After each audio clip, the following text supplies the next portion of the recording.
thank you very much. Today we're meeting with the pharmaceutical and biotechnology companies, the biggest in the world, most prestigious, the ones that get down to the bottom line very quickly, to discuss how the federal government can accelerate the development of vaccines and therapeutic treatments for the coronavirus. We want to welcome Dr. Deborah Birx.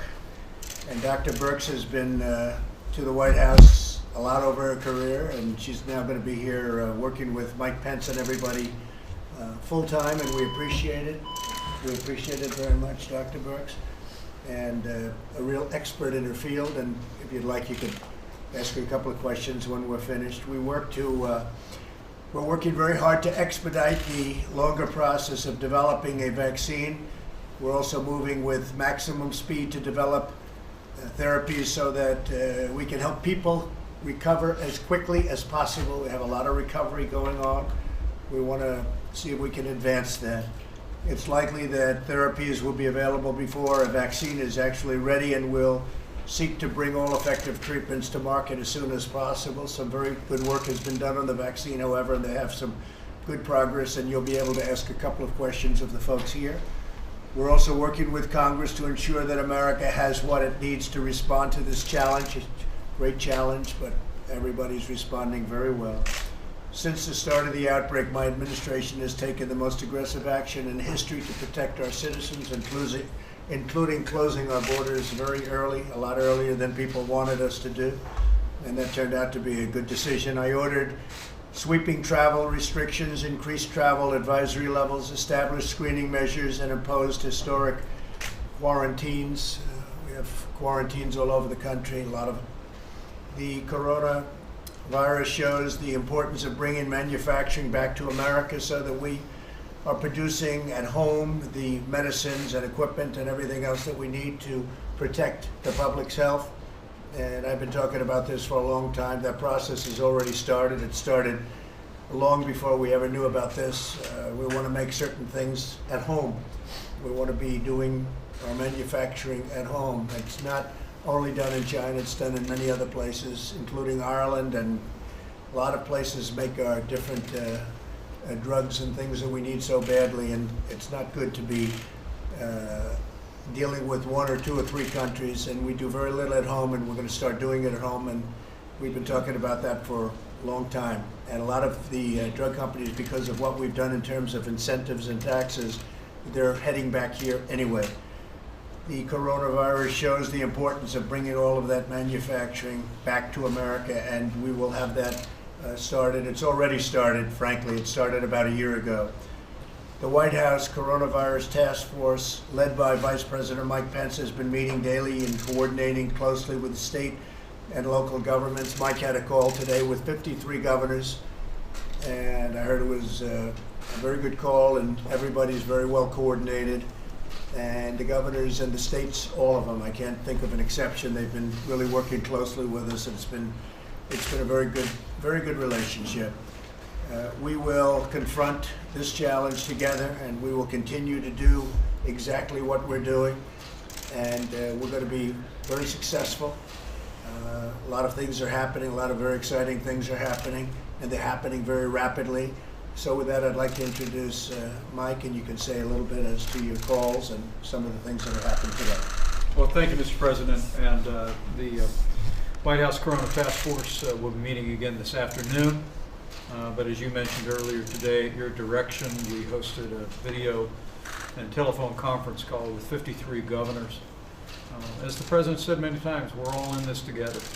And today's meeting is a reflection of the fact that this President understands that industry is a part of the one team in America that's going to address the coronavirus in this country. And I'm grateful for these leaders of the nation's top pharmaceutical companies to come in to speak to us about the development of vaccines, but also the development of therapeutic medications that can be available in the short term. And we're grateful for your participation. The President will also be traveling tomorrow to the National Institute of Health, CDC, before the week is out. And we will be meeting with leaders of the airline industry. We'll be meeting with leaders of the cruise line industry. And we welcome the partnership with industry in this country as we work out the President's top priority, which is the health and safety and well-being of the American people. Now, let me also, Mr. President, extend my welcome to Dr. Deborah Barks, one of the leading experts in infectious diseases in the world. She has served in the uniform of the United States. She has served in multiple administrations, and she's going to be our right arm here as we implement your vision for putting the health and safety and well-being of the American people first. With that, Mr. President, I know Secretary Azar has a few thoughts, and look forward to the meeting. And Alex, maybe you can give a little update, and then we'll go around the room and people can introduce themselves, if that's okay. Absolutely. Thank you, Mr. President, Mr. Vice President. So we continue to see cases here in the United States. As you know, we tragically have experienced several more deaths reported today, and our condolences go out to their families, of course. That's why the President's leading this whole of government response at the direction of the Vice President. We're here working with the pharmaceutical company leaders on three key issues. How do we speed vaccines? How do we speed therapeutics? And what are the supply chain challenges that we may be facing for pharmaceutical products here in the United States? With regard to therapeutics and vaccines, we want to know how we can not get in their way, but rather speed that development process along. I want to make sure that they all know that we've got Commissioner Hahn here from the FDA, and this is all in the context of emergency powers, emergency use authorizations, and the President will be asking you, how can we make it faster? How can we make anything faster? How can we challenge some of those normal pharma timelines that can be a little slow and bureaucratic? What can we do to speed that along given the nature of this emergency and be a good partner with you in making that happen, especially once we get the emergency supplemental passed by Congress in the next week or so. So with that said, Mr. President, thank you very much. And supplemental is moving along very rapidly. Everyone wants to get that done, moving along quickly. Emma, please. Emma Walmsley from GlaxoSmithKline. First of all, I'd like to really say how much we welcome the leadership, Mr. President, of this task force, NIH and BARDA, and recognise the very substantial efforts that have already been made by the administration to protect people here in the US. As a science-led company with a very large, including manufacturing presence here, we know we have a responsibility and a vital role to play. And our priority is to make sure we make available, as part of this one team, our pandemic adjuvant technology available to any company with a highly promising vaccine, because this new technology could make these other vaccines either bring more efficacy or indeed allow them to be antigen sparing, which means we could protect more people, which is obviously incredibly important as we're trying to work at pace and at scale. We've already announced 2 collaborations and hope to announce more, and we're also ready to produce, should the US government require it, a stockpile of this adjuvant. We know fighting COVID-19 requires a global effort, and the US is the vital leader in this. We're absolutely committed to play our part in the task force. Thank you, Emma. Beautiful. Thank you very much. Please. Oh, Anthony, go ahead. I'd like you to say something anyway. I'm Tony Fauci, the Director of the National Institute of Allergy and Infectious Diseases. Very pleased to be on this task force, which I think you're going to see is working extraordinarily smoothly under the leadership of the Vice President and Secretary Azar.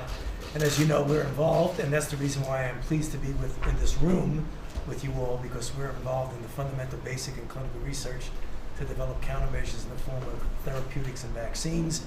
And I'm sure I'll be working with many of you around the room, and I look forward to it. Thank you, Mr. President. Thank you, Tony, very much. Bob? Thank you, Mr. President. Bob Redfield, the Director of CDC. I also want to thank you all for being here. I want to extend that if there's anything CDC can also do as you begin to try to evaluate some of your fruits of your labor. You know, we're here to make that what we have available to help. We're all counting on the new countermeasures to be in the arena pretty quickly. Thank you, Bob. Please.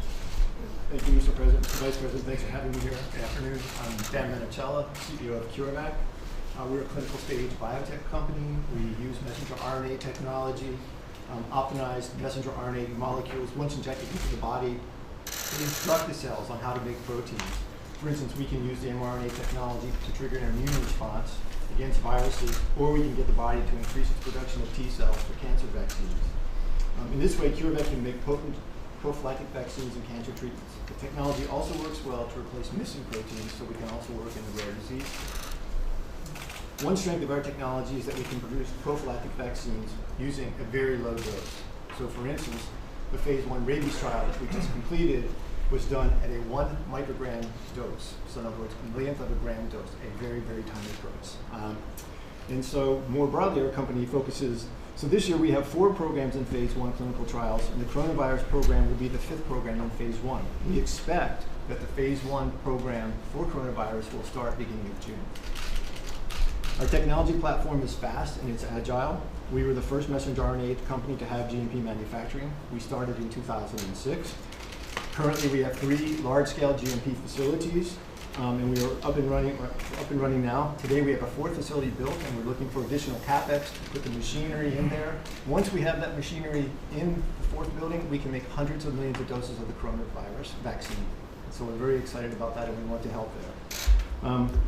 Additionally, we have developed a fully automated production machine. This automated machine is part of the collaboration with CEPI, and additionally with CEPI, we are working on the coronavirus. They have funded our efforts to get the program and the vaccine into phase 1 by June. The key point here being that we believe we can develop the vaccine for COVID-19 very, very quickly, and we have the wherewithal to manufacture it, although we would like some additional help on our largest GMP4 facility. Again, we appreciate the opportunity to be here today, and thank you very much. Thank you very much. Appreciate it. John, go ahead, please. Sure. Yeah. I'm John Schreiber. I head vaccine research and development for Sanofi's vaccine. Sanofi's been making vaccines for over 100 years. And for this project, we're working with proprietary recombinant protein technology that makes the first flu vaccine that's not an eggs, that's based on this technology. It has the potential to be applied very readily to coronavirus. Some early work done with SARS, the related virus, was very promising. We intend to leverage that work so that we can get to the clinic as soon as possible. Because we are a major, flu vaccine producer with this technology, we have the ability to produce large amounts of vaccine. We predict, depending upon the final formulation, 100 to 600 million doses per year made in New York and Pennsylvania, which is where we make most of about 90% of our flu product. And we can do this without jeopardizing our flu vaccine production, importantly, because we know that's very important to maintain that. So, Mr. President, we're willing to do whatever it takes to work with you in this administration, the collaboration we've had success with NIH and with BARDA, who's co-sponsoring our research, to make sure that we do what we can to help with this problem. When do you think you could have the vaccine? When do you think you'd be able to have it, start producing it? We're producing it now, an experimental lot. Proteins take somewhat longer than some of the other technologies, more exploratory, but it's a technology that works. We think we can be ready for the clinic in a year.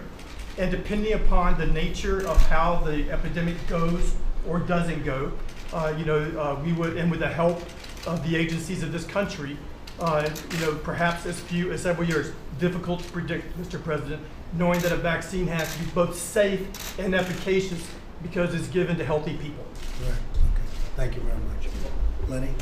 Thanks, Mr. President, for having us. I'm Len Schleifer, the founder and CEO of Regeneron, a company that I built with George Akopoulos over the last 30 years. And we are a monoclonal antibody primarily centered company. We are no strangers to collaborating with the administration. We work with Secretary Azar's group, BARDA, and we came up with a cure for Ebola. And we're very proud of that. Dr. Fauci's group was really instrumental in testing that under unbelievable conditions in the Congo. And it didn't create quite as much excitement because, thank goodness, it didn't hit our shores. But we can use the exact same technology, and we already have. We have 1,000 antibodies that are already sitting in dishes. We're screening them, we're selecting them. We anticipate, if all goes well, 200,000 doses per month can come out of our factory in New York starting in August. The unique thing about our technology... That means you'd be able to use the vaccine that early? Depends on what we see, how we work closely with the FDA, which we will do. The FDA has already reached out to us, but we got to work closely. So that process would be faster than John's? It would be. Can you explain why that would be? Well, so we make passive vaccine and therapeutic. Our drug will be able to protect you, whether or not you're infected. It'll protect you from getting infected, or if you are infected, it would treat you. And we have just taken processes that normally take years, literally years, and we put them end to end and now do them in weeks to months that nobody else in the industry can do. So we're very excited to collaborate once again. So this would be a combination of a vaccine, and also it will, put it in a different way, make you better quicker. Yeah, well, think of it this way. If you get immunized with one of these vaccines, you're going to make some antibodies to protect you. We're going to already make those antibodies and give them to you, so you don't have to go through that whole process. So it'll protect you. And as we showed with Ebola, you give enough of them, it was life-saving, truly life-saving. That's true. It beat out the antivirals. It was the way to go. It's very predictable. I just want to say I hope everybody succeeds here. I mean, this is bringing everybody together here is really critical, and there's going to be success. This industry is really talented as an industry. Sometimes we run astray, but we're going to get this done. Thank you very much. Thanks. I appreciate it. Please. Thank you, Mr. President, for the invitation. Stefan Borcel, I'm the CEO of Moderna. So Moderna team in Massachusetts is very proud to be working with the US government and to have already sent in only 42 days from the sequence of a virus our vaccine to Dr. Fauci's team at the NIH. We're now waiting for the vaccine to be green light from the FDA so that the team can start dosing as soon as possible. What is very interesting about our technology is that we use messenger RNA.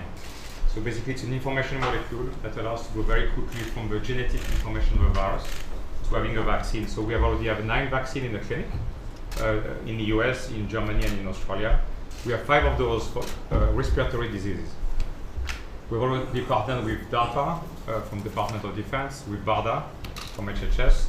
We're having ongoing discussions. We were able to go so fast because we are working for many years with the NIH, and we had worked with Dr. Fauci's team on the MERS vaccine for the Middle East respiratory syndrome, which is a coronavirus. Yeah.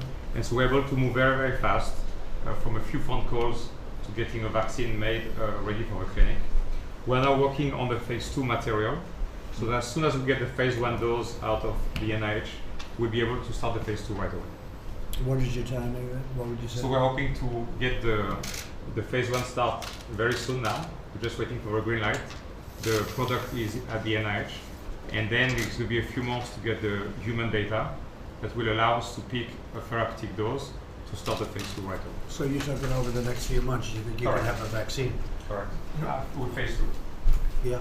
You won't have a vaccine. You'll have a vaccine to go into testing. Phase 2. Yes. And how long would that take? The phase 2 will take a few months before we can go into phase 3. All right, so you're talking within About a year. Like I've been telling you. Yeah. Yes. A year to a year. Lenny and a is half. talking about 2 months. And we would be there in June. We will be there in June. In a couple of months. Right. I mean, I like the sound of a couple of months better. Let's be honest. But when you say June phase 1 initiation, though, right? In June, Yeah. not a completed vaccine. Well, it'd be a vaccine that would be ready for testing in phase 1. But not Ready to use, You're use. talking about completed. Ready to use when, would you say? Ready to use? I think For next season? So assuming that the vaccine is well tolerated, safe and efficacious, as John said, then I think the question is how do we work with the FDA to expedite that as fast as possible through some sort of fast track program to get it through phase 2 and 3 testing to get to. So quickly. So as quickly as possible. What do you say to that, Lenny? Look, I sense the cautiousness of Dr. Fauci, and he's right to be cautious because vaccines have to be tested because there's precedent for vaccines to actually make diseases worse. And you really don't want to make it, you don't want to rush and treat 1 million people and find out you're making 900,000 of them worse. It's a good idea. So, yeah, so that's why I think why Dr. Fauci is being a little bit cautious. I don't want to speak for him, but so we need to prove that. You know, I think that with our technology, by knowing that we have neutralizing antibodies that we give, we know that this approach worked for Ebola, we know that it worked for MERS in animals, we have a greater degree of confidence that this would work sooner, I think. But Okay. It's just the way it is. Thank you very much. Daniel? Yeah, Mr. President, Great Mr. company. Vice President, thank you for having us here. Thank you. So I'm going to switch it up a little bit. We're not a vaccine company. We're a therapeutic company Good. focused on antivirals. Let's talk about And that. Gilead Sciences, I know, has worked with a lot of people around the table here. Let me first take the opportunity to thank you for the efforts of the administration, the Secretary on the HIV elimination program, which we're Right. closely connected Incredible with. what they've done. With HIV, incredible. to be able to prevent and treat this disease is just extraordinary. So we're saying 10 years, but now we're into 9 years because it could have been started earlier and somebody else didn't start it earlier, but we started it right away. And I'm now saying, I started off saying 10 years, now I'm down to 9 years. Do you think by the end of 9 years, HIV is where? I hope we can eliminate it in the I developing mean, can you world. imagine? We'll be eliminated in this. Because we have the ability to prevent it now, and That's if such you a can get great to the thing. people to really prevent it and then treat everybody, I think And you it's remember certainly something back- we're fully committed to. If you remember back 10 years ago, how horrible that was, and a little beyond the 10 years, I and was just now talking to Commissioner Hahn to think about about what you've done, what's happened. So Yeah, Daniel, absolutely. let's So talk we're about using that this. same antiviral experience that Gilead has had decades to now to apply it to coronavirus. So we have a medicine called remdesivir, which is like a decade-long development that's an antiviral used to treat coronaviruses, the same viruses that the same family as SARS and MERS, and we're hoping it has effect now against COVID-19. So we know in vitro that it has very high effect. So you have a medicine that's already involved with the coronaviruses, Yes. and now you have to see if it's specifically for this. When Correct. You can know that tomorrow. So can't well, you? now the critical thing is to do clinical trials, and Oh, we're in the process. We have 2 clinical trials going on in China that were started several weeks ago. They're 400 patient trials each. They're getting close to halfway enrolled. They're Any enrolling very response quickly. yet? Well, we don't know because they're double-blind, randomized trials, so we have to wait till the conclusion of the trial. We expect to get that information in April. Then we've been working with Tony and the group at NIH to have another protocol and NIAID that will also be a protocol that we'll use in China, outside of China, here in the United States to test for the virus. And we have 2 other clinical trials that we're going to initiate next week. Anything here? Anything? Yes. Well, the NIAID trial already had its first patients in Nebraska.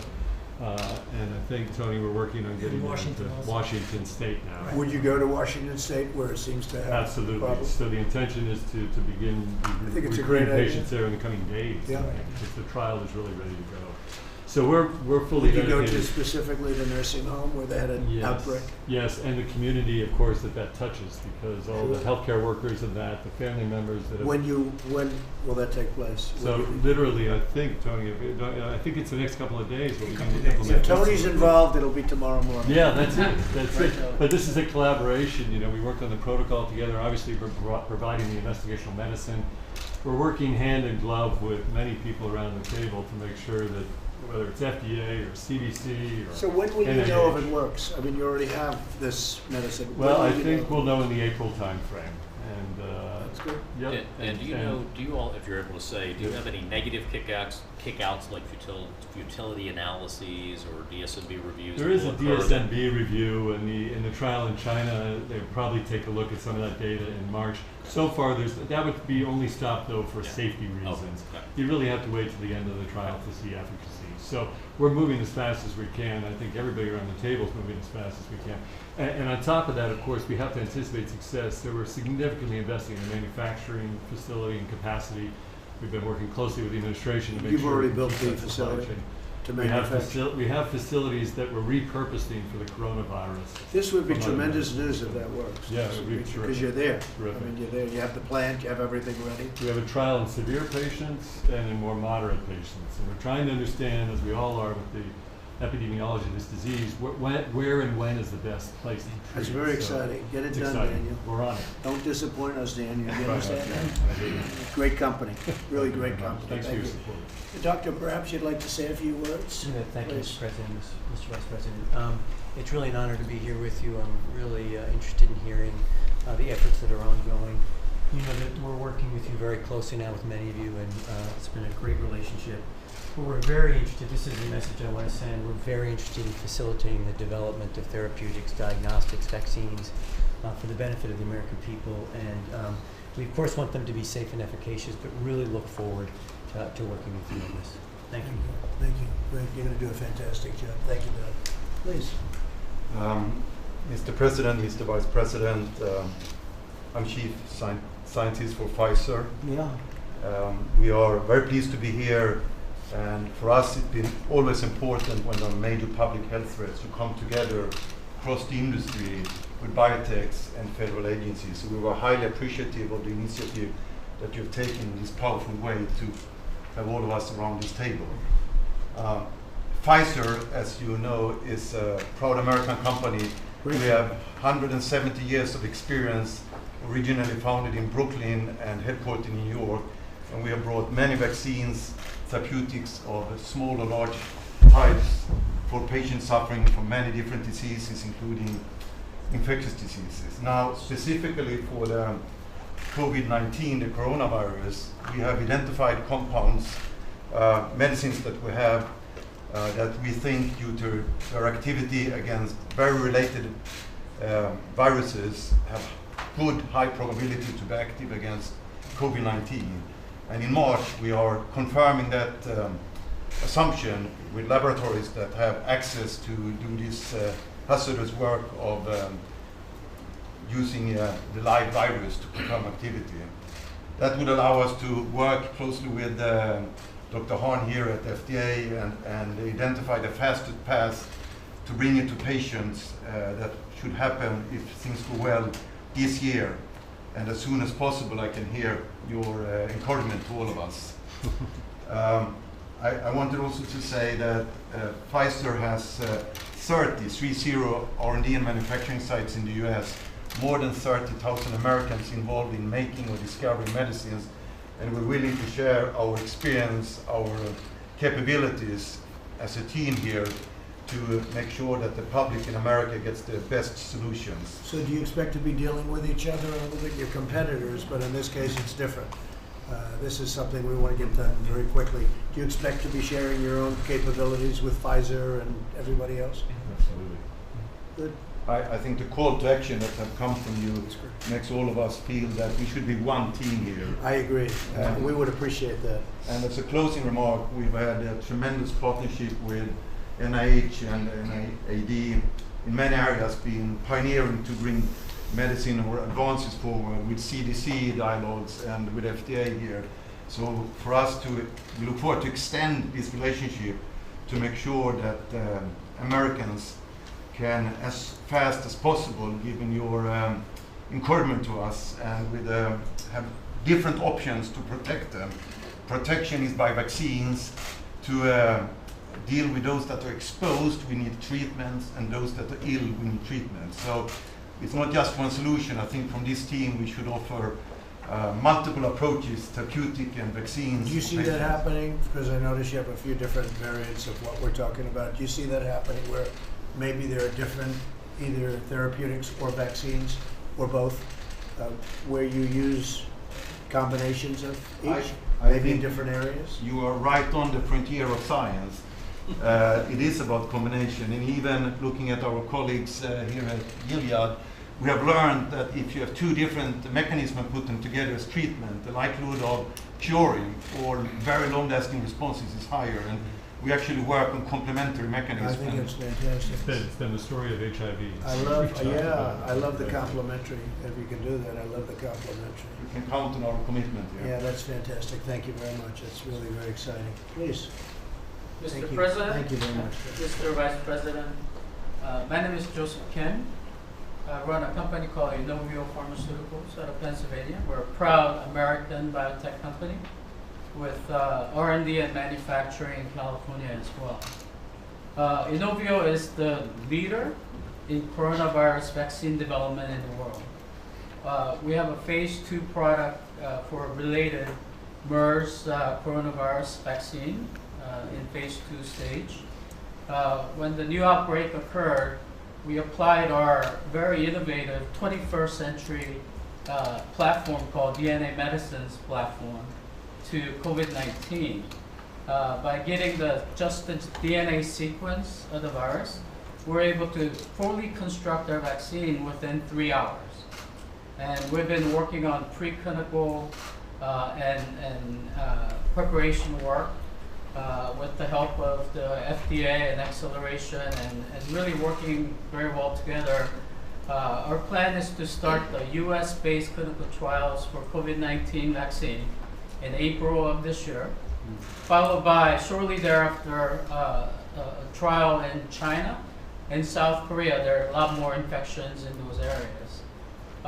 We can give you an area too. No, we can. I mean, you take a look at Seattle again. We can give you an area. So, absolutely. if you don't mind. We've been collaborating with U.S. agencies like DARPA, NIH. We collaborated with Dr. Birx in HIV vaccines and many, many years ago. With existing resources and capacity, by end of this year, Inovio could deliver about 1 million doses. But to scale by end of this year, but to scale beyond that, we need your help, Mr. President. We need to work with you and your agencies, BARDA and others, to help us scale our vaccine, to manufacture in America, to protect American public, also to lead the world in vaccine development from America. Thank you very much. Thank you very much. You'll have our help. Thank you. Please, Doug. Mr. President, Mr. Vice President, I'm Paul Stoffels. I'm Vice Chairman and Chief Scientific Officer for Johnson & Johnson.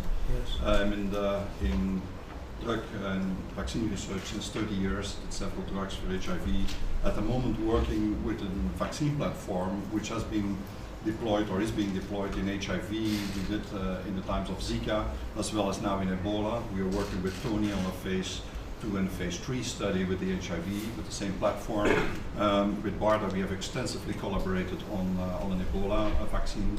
At the moment we are vaccinating 1,000 people a day in Rwanda and in DRC, showing the safety of and the same vaccine platform we are now deploying for Corona.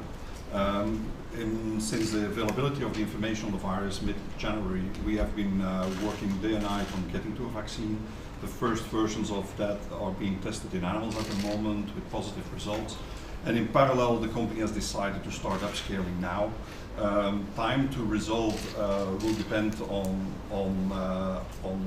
GMP manufacturing, safety, preclinical safety. Have to work closely together with the FDA on that before the year end. Hopefully in November we have the first clinical data starting, and early next year the results of that. And at the same time we're looking for significant quantity of vaccines being already produced in that time frame. But you can't do anything else than at the moment starting parallel the biological clinical work and parallel doing the upscaling, and let's see where we end as fast as possible. So do you have different concepts and methods than you know, Pfizer and Johnson & Johnson, all the great companies? Are you having different, some seem to be faster than others, and others, they do seem to be different concepts. The difference in the concept is that we are using a cold virus, an adenovector, which there is a place where you can place a piece of Corona, Ebola, or HIV. So we trick the body with another virus and generate the antibodies. And that's different from the others. That's different than the others.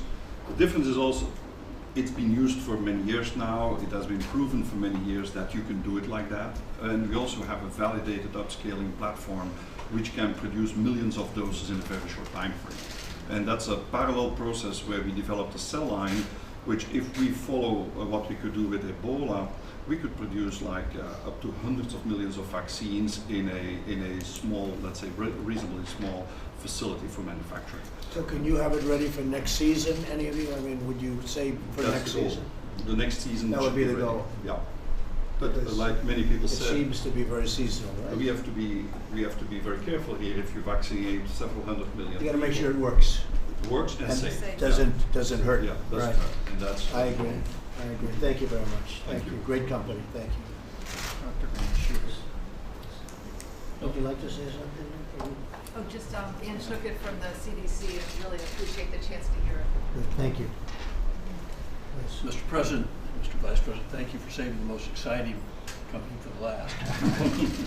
So we're Novavax. We're down the street in Maryland. We're a vaccine company. We make recombinant nanoparticles. We make respiratory vaccines. We have 2 in phase 3 trials. We have an RSV vaccine where we vaccinated 4,600 pregnant women to protect the infants from RSV disease in the youngest kids. We have an flu vaccine. We all know we need a better flu vaccine, and we have one in phase 3 trials. We're going to unblind in 4 weeks. Exciting time for the company. But we actually are a company that's focused on emerging infectious diseases. We've made 2 coronavirus vaccines. We made one for SARS. We made one for MERS. We tested MERS and all the way through animal challenge trials and showed 100% protection.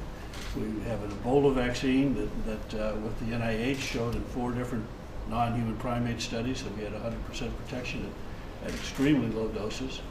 And we've made a pandemic flu vaccine for H7N9 and others. And we've twice now taken from the gene sequence to the first in human studies done in the 90 days, published it in the New England Journal. And we're once again doing the same thing since the gene sequence was identified, I think, published on January 10th. We've taken our same recombinant nanoparticle platform and have been in animal studies for a couple of weeks. We expect data this week from one of those. On corona? And on this, I'm sorry, on corona, yes. And we're going into non-human primates this week with the coronavirus vaccine candidate. So what do you think in terms of timing? What do you think? Timing is what you hear around the table is we can get into humans in the May-June timetable and in the phase 1 study and with also, but we'll have primate data. So those are unheard of speeds, I think, right? Pretty much. We'll make it very easy for you, but those are, and we have to be very safe, but those are unheard of speeds. Go ahead, please. No, and we're trying to identify scale so that we can get to the billion human scale, both where we have a vaccine antigen and we also have an adjuvant, and we put those together and you get the most promising result, I think. And so we desperately need and have good relationships with the FDA and to work with the FDA to see where instead of waiting 30 days to get to an IND, you get it in 10 days or 20, whatever the number is. But there are a lot of things that we can do with the FDA, and frankly, we need money. We're a biotech company. I'm not one of the larger pharma companies, and so we need money to get scale. We work with the other companies also. And we have worked with the other companies, and on this particular instance, we have not yet, but can. So. Dr. Stephen Hahn, by the way, is the new head of the FDA, for those of you that don't know, and he's one of the most respected people in the country, and this is the man we wanted, and this is the man we got. You didn't know you were going to be hit with this your first month. Been here for a couple of months, and this was pretty big. Deborah, would you like to say something? Well, thank you. It's a privilege to be here. Thank you, Mr. President, Mr. Vice President. I think what was exciting to hear around the table is you have a potential for a bridge between the therapeutics and monoclonals while we work on the vaccines. And I think that's the most promising piece for the American people, to know that there's technology that can be used as an immediate bridge.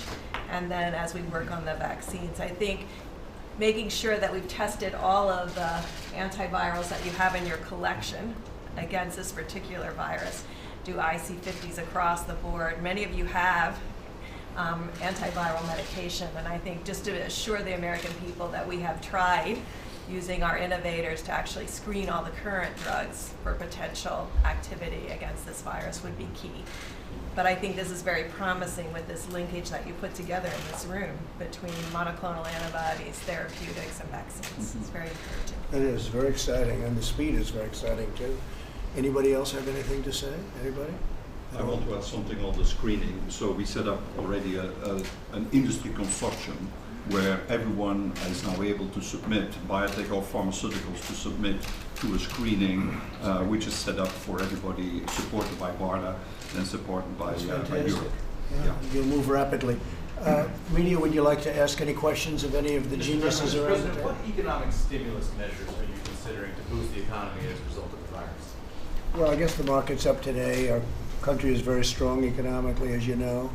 This was something that came out of China that was a big surprise to the world. It happened just a few weeks ago, and I'm sure the Fed is looking at it. I hope the Fed is looking at it. They should be, but a lot of the central banks are looking at it for stimulus. And one thing I want to add, we keep talking about for America, but really we're looking at it for a cure for the whole world, because this is a world cure, not just the United States. We want to take care of the United States, but whatever we do is going to inure to the benefit of the world, so we want to do that.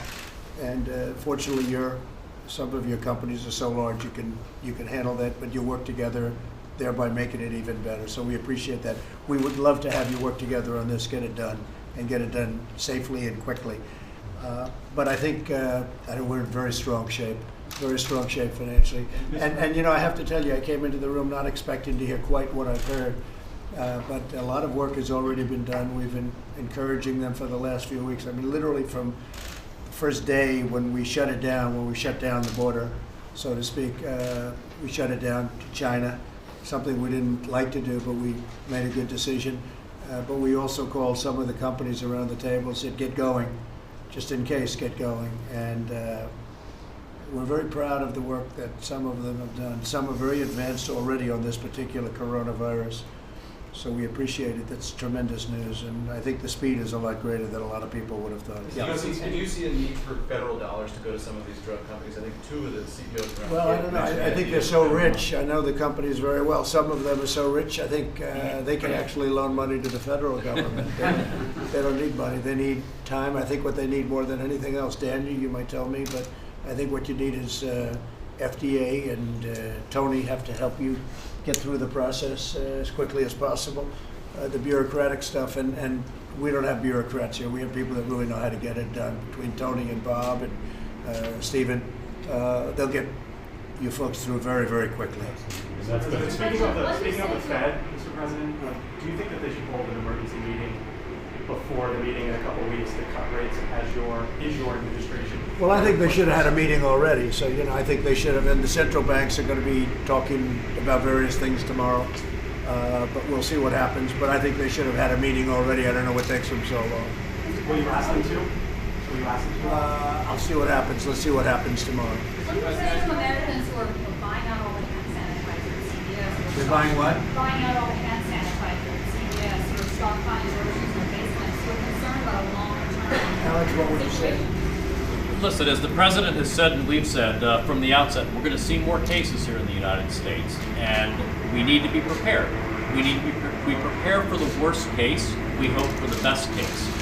Part of preparing is normal preparedness activities by individuals. Go to cdc.gov to get information about just sound preparedness at home, like you would have for a hurricane or for the flu season.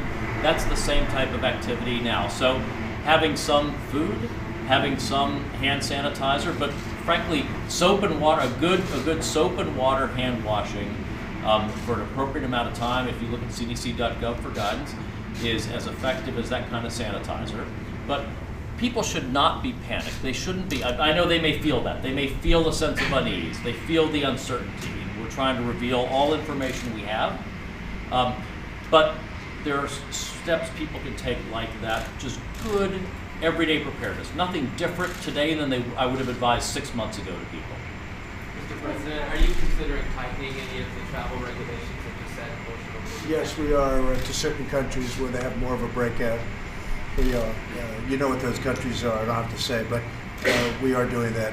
And we've already done it, as you know, with 3 countries in addition to China. So we will be doing that, yes. Mr. President, you said the supplemental is near. What's the price tag up to? And are you also considering a national emergency declaration that would allow states and local governments to tap into? I don't think you'll need that because I really think we're in extremely good shape. We're prepared for anything, and we could always do that at a later date if we need it, but I don't think we need that at this stage. Interestingly, we were discussing, and a question I get asked a lot by people is, on average, you lose from 26,000 to 70,000 or so, and even in some cases more from the flu. We have deaths of that per year. Worldwide, it's hundreds of thousands of deaths from the common flu. And they ask, what's the difference and how does this differ? And I guess there are things that are similar and things that are different. Every one of them is different. It might not be a bad question to ask because I get that all the time. So far we have 6 here. You have in other countries China obviously got hit the hardest. I noticed that South Korea is hit very hard. Italy is being hit very hard.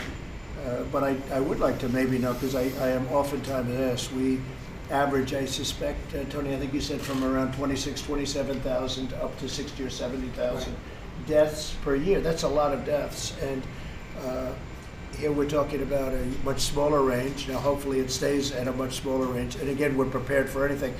Could I ask you, or any of you, if you'd like to answer that question, what would the public think when you have so many? And that's taken routinely. And I was shocked to hear this. 3-4 weeks ago, I said, well, how many people die a year from the flu? And in this country, I think last year was 36 or 37,000 people. And I'm saying, wow, nobody knew that information. Worldwide, you just multiply it out times the world, right? So what is the difference, Daniel?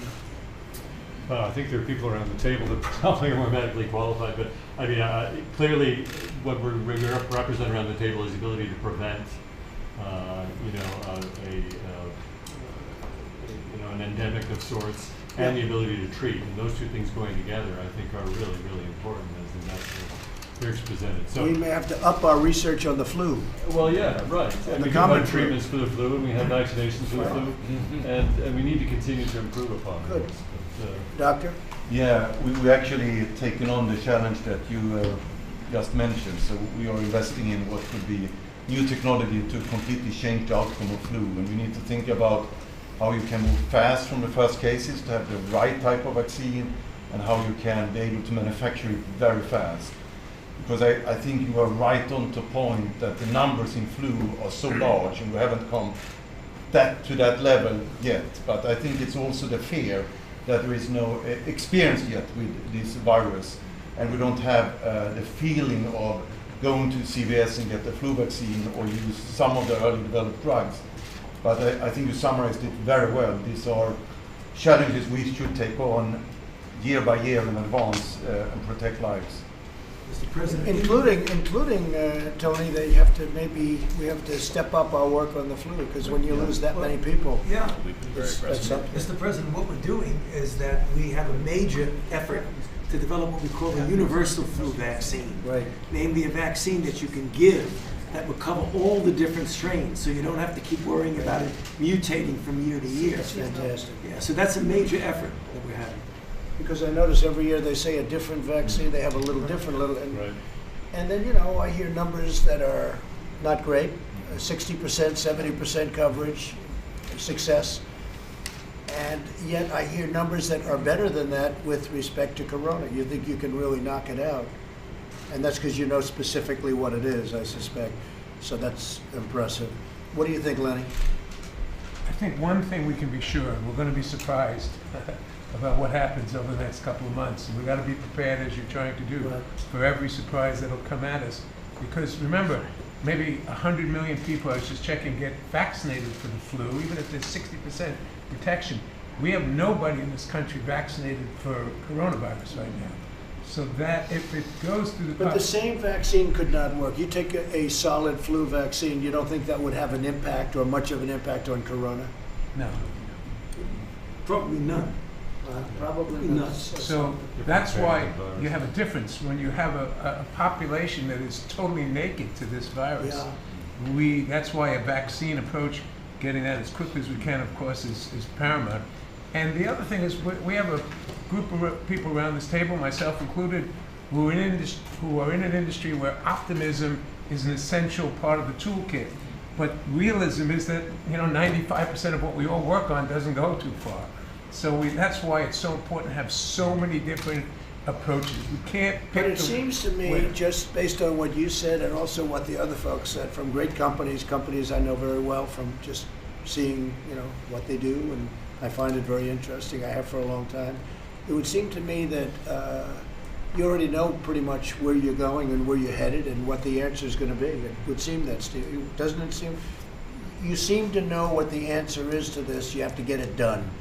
Or is that too optimistic a statement? I think some of the new technologies that have come, we heard today a little bit about mRNA and DNA, where you use completely new tools and technologies. They give us an opportunity to move fast, and that's why some of the companies that have been working on other diseases can quickly change priorities and meet huge public health threat. But I think we should take on as a team to do something with seasonal flu, and actually I think, Robert Redfield, that has been one of your key priorities, and we've certainly picked up on that. By the way, that would be a great thing if you could do that. Just aside from this meeting, if you could do that, that would be a great thing. Does anybody else have anything to say, please? Well, I want to just thank you all very much for being here, and it's a very optimistic meeting. I didn't realize you were that far advanced, and you'll get together if you have to. You'll deal with Tony and Bob, and you'll deal with Stephen, and get it done. We need it. We want it fast. Okay?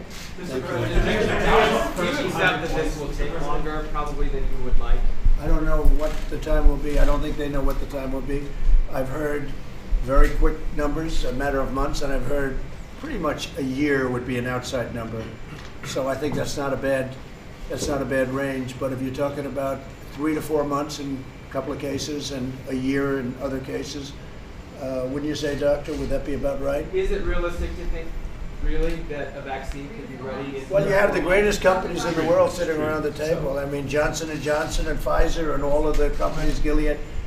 You have all of these great companies, and that's what they're saying. So I think that Would you make sure you get the President the information that a vaccine that you make and start testing in a year is not a vaccine that's deployable. So he's asking the question, when is it going to be deployable? And that is going to be at the earliest a year to a year and a half, no matter how fast you go. You think that's right? And as you said, treatment's going to be available before the vaccine. So that's why well, I think treatment in many ways might be more exciting. Okay. That's what I think. That's what I think. Ambassador Birx, I think, laid out a really nice framework as we think about managing expectations, which is be thinking antiviral therapeutics, transitioning to monoclonal antibodies, and eventually to vaccines as we think about the continuum of research and development here. Is that fair for our CEOs? That's quite well. You know, I think, Tony, I think that's interesting because the concept of treatment in a certain way, especially when you have people that are, looking for treatment, they're beyond the vaccine stage. That would be very exciting. And it always goes faster than vaccine because you're dealing with someone who's already sick. So the safety issues are going to be much, much different. And you will know your result almost immediately, whereas with vaccines it takes a little time. So then, what would be your timing for treatment? Therapeutics, commonly known as, but I call it treatment. What would be your number for treatment? For us, we can think about producing 20,000 doses by the end of the summer of a course of treatment. And as Dr. Fauci said, you're going to find out very quickly. It's not going to be a mystery whether these things work or not. We're pretty confident that ours is the monoclonal antibody approach. We think that that approach has a very high probability in the near term of delivery. Fantastic. So treatment, I mean, just for the media, so the treatment element of it goes faster than the vaccine element of it, which, in my opinion, in this case, would be better. Go ahead, please. Mr. President, I mean, the remdesivir, our medicine, is in phase 3 trials right now, and these trials are conducted very fast. I mean, we're talking about 30-day endpoints. Yes. So you recruit them, in 30 days, once you recruit, whether it works or not. Thankfully, so far, the drug seems to be very safe. What we have to determine is this level of efficacy, its clinical effectiveness. And that, as I said, we'll know potentially as so it could be early used as a treatment. Somebody is sick, they have the problem. Tony, Hospitalized. it could be used. When do you think it could be used? Well, if the trial that Daniel was talking about proves efficacy, which you likely might know in a few months whether it's effective or not. Yes. If you know by June that it's effective, then you just scale up and manufacture it and you're good to go. How good is that? We're scaling See that, Jeff? That's good even by your standpoint, Jeff. Let me give you an example, for instance, with the Regeneron product with Ebola. So Tony Fauci and his team in the World Health Organization ran a historic 4-arm clinical trial in the war zone in eastern Congo. And 2 of the products, one of them developed by NIAID, and one of them developed by Regeneron, proved so effective that the ethical board said stop on the other 2. I'm sorry, Dan. One of them was yours. One of them was we had one of the ones that didn't work there. They said, and start treating. And when I went to the Congo, I got to see people that even before FDA approval are being treated still in the extension of this clinical trial and being cured of Ebola now, walking out where they would have had a death sentence before. So that's what we would try to do. So for us, that's an end of the summer type of an event. That's what we would try to do. He just got back from the Congo. And that's know, dedication. That was not an easy trip, was it? I mean, it wasn't easy to do Very that important. trial there, by the way. Kudos to Heroes, Tony. heroes. It's- Well, I want to thank everybody in this room. Mike, go ahead. Yeah, just, I was about to do the same as President, just pledge that our whole task force, this whole team, HHS, I know CDC, President and I will be at NIH tomorrow. Look forward to working with all of you, and I want to commend each and every one of you for responding to the President's call for action. This is all hands on deck, and the news out of this meeting that you've already formed a consortium. We know we have the greatest pharmaceutical industry in the world in the United States, Mr. President. Now we know they will be working together to create therapeutics and ultimately a new vaccine to deal with the fantastic. coronavirus. And I want to thank you all. And anybody delays you, please call me. If they don't, just call Tony and Bob. Thanks. The Dow was up 1,300 points today. 1,300? Yeah, 1293, 5%. They must have heard about this meeting. I'm just curious. Who's talking outside? I'm just curious for. No, this is a very optimistic meeting. Look, I know optimism and not optimism and the worst pessimism. And I will tell you, the whole thing with therapeutics to me is very exciting. And obviously vaccine, but therapeutics is very exciting, especially when you're so far advanced. That's great. That's really great. Thank you. Thank you very much. Say hello. Thank you, Press. Thanks, guys. Good. Guys, come on. They heard what happened.